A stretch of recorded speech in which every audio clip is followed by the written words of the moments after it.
Oh yeah, well, I ask this question to anybody that tells me that they want to be a manager. And I usually say, well, how many kids do you have? Do you have any kids? And they say, yeah, I got 3 kids. And I go, well, why do you want 5 more? And they're like, well, what do you mean?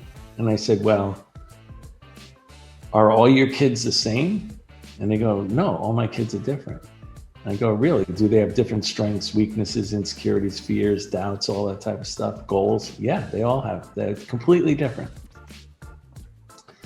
And it takes a lot of work to coach them and develop them, doesn't it? So they can achieve their goals, right? And they're like, yeah.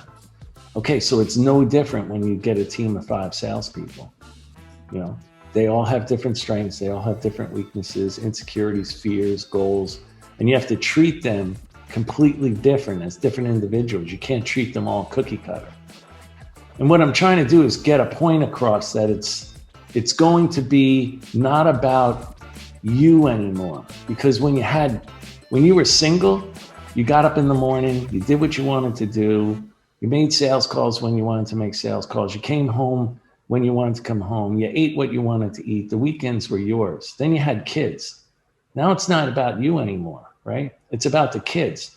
What do they eat? When do they go to bed? What are their activities? It's no longer about you. So what I'm trying to do with people is make them understand when you transition from sales rep to sales manager, it's not about you anymore. It's about them. And the only way you're going to be successful is not caring about you, but caring about them. And it's a shift that most people, when they move from sales rep to manager, don't really make very easily because their egos are tied to themselves and they think it's all about them. And that's what, that's why a lot of times they're not great sales leaders.